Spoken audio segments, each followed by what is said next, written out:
ఇక మనం తదుపరి రాశి చూసుకున్నట్లయితే ధనుసు రాశి. సో మరి ఈ ధనుసు రాశి వారికి కూడా కుంభరాశిలోకి శని వక్రించడం వల్ల మరి వీరికి ఎటువంటి ఫలితాలు రాబోతున్నాయి అంటారు? మరి వీరికి ఎలా ఉండబోతుంది అంటారు?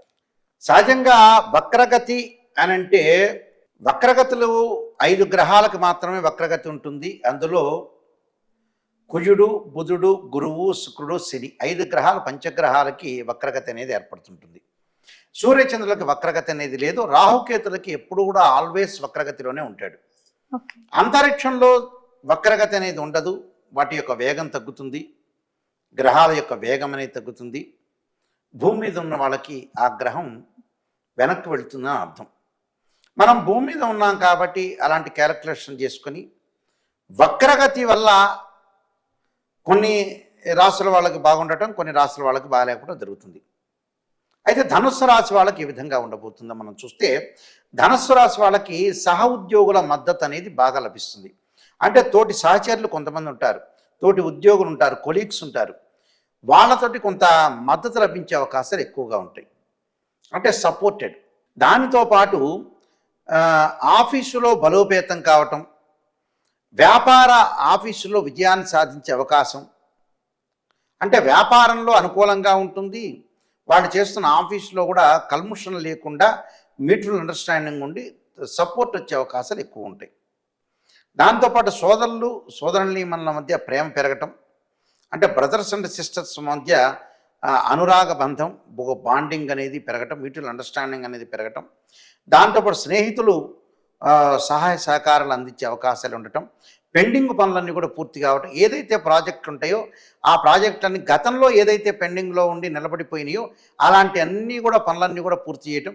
అది వివాహాలు అనుకోవచ్చు, కార్లు కొనుక్కోవచ్చు అనుకోవచ్చు, అలానే ఇళ్ళు కొనుగోలు చేసుకోవచ్చు, అలానే అగ్రికల్చర్ ల్యాండ్ అనుకోవచ్చు, ట్రేడ్ బిజినెస్ అనుకోవచ్చు, షేర్ మార్కెట్ అనుకోవచ్చు. రకరకాల పెండింగ్ ప్రాజెక్టులన్నీ కూడా మరి పనులు పూర్తి అయ్యే అవకాశాలు ఎక్కువ ఉంటాయి. అంటే ఈ సమయంలో ఏంటంటే కష్టానికి తగ్గ ఫలితం అనేది ఉంటుంది. అంటే శ్రమకి తగ్గ ఫలితం అనేది బాగా ఎక్కువ ఉంటుంది. అలాంటి తొందరపాటు నిర్ణయాలు ఎప్పుడు కూడా తీసుకోకూడదు. అంటే తొందరపాటు నిర్ణయాలు తీసుకోవటం వల్ల కూడా కొన్ని ఇబ్బందికరమైన పరిస్థితులు వచ్చే అవకాశాలు ఎక్కువ ఉంటాయి. ఏది కూడా మన కాలం బాగున్నా కూడా తొందరపాటు నిర్ణయాలు ఎప్పుడు కూడా తీసుకోకూడదు. దాన్ని తీసుకోవటం వల్ల కూడా నిర్ణయంలో 10 మందిని ఆలోచన చేసి మనం ఆలోచించేసి మనమే మోనార్క్ అనుకోకూడదు ఎప్పుడు కూడా. అంటే 10 మందితో ఆలోచన చేసి ఒక నిర్ణయాన్ని తీసుకొని మనం ముందుకు వెళ్తే లైఫ్ అనేది ఎప్పుడు కూడా బెటర్ లైఫ్ అవుతుంది. అంటే మానవుడి యొక్క బెటర్ లైఫ్ ఎలా ఉంటుంది? బయాలజికల్ ప్రాసెస్ ప్రకారంగా 10 మంది చెప్పింది ఆలోచన చేయాలి. ఆలోచన చేసి నిర్ణయం చేస్తేనే మనకు బెటర్ లైఫ్ వచ్చే అవకాశాలు ఒకటి ఉంటాయి. అంటే ప్రతిదాన్ని కూడా ఆచితూచి అడుగు వేయాలి. స్త్రీయ లోపం పెరుగుట పెద్ద విద్య, లోపం పెరిగిన వాడే పూర్ణుడవుతాడట. అంటే మనలో లోపాలను మనం సవరణ చేసుకొని ముందుకు వెళ్తేనే వాడే స్థితప్రజ్ఞుడు అవుతాడట. అందువల్ల వీళ్ళకంతా కూడా మంచి జరిగే అవకాశం. ధనుస్సు రాశి వాళ్ళకి ఆర్థిక పరంగా ఆదాయం బాగా పెరుగుతుంది.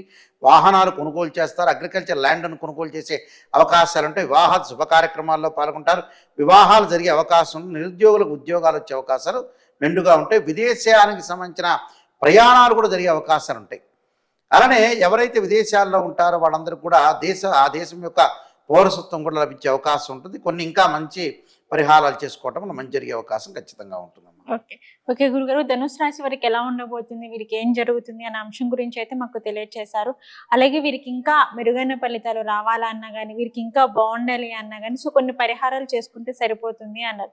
సో మరి వీరు ఎటువంటి పరిహారం చేసుకుంటే వీరికి బాగుంటుంది అంటారు? తప్పకుండా అమ్మా.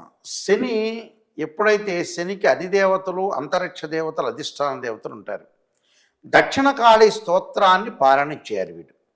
అంటే దక్షిణకాళి స్తోత్రాన్ని ఏదైతే ఇదొకటి చేయటంతో పాటు ప్రజాపతిని పూజ చేయాలంటారు.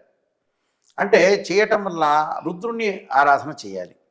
అంటే తత్పురుషా విద్యే మహాదేవాయ ధీమహే తన్నో రుద్ర ప్రచోదయాత్ అనే మంత్రాన్ని చేయటం వల్ల, ఓం నమః శివాయ పంచాక్షరి చేయటం వల్ల వాళ్ళకి సోమవారం ఉపవాసం ఉండి ఓం నమః శివాయ రుద్రగాయత్రి మంత్రాలు చేయటం వల్ల కూడా వాళ్ళకి సకల శుభాలన్నీ కూడా కలిగే అవకాశాలు ఖచ్చితంగా ఉంటాయి. అంటే ఈ ప్రత్యేకంగా ఈ పరిహారాలు చేసుకోవటం వల్ల వాళ్ళకి మంచి జరిగే సుఫలితాలు జరిగే అవకాశం ఖచ్చితంగా ఉంటుందమ్మా. ఓకే గురువు గారు, ధనుసు రాశి వారికి వచ్చేసి ఎటువంటి ఫలితాలు రాబోతున్నాయి, మరి వీరికి ఎలా ఉండబోతుంది అనే అంశం గురించి అయితే మాకు తెలియజేశారు.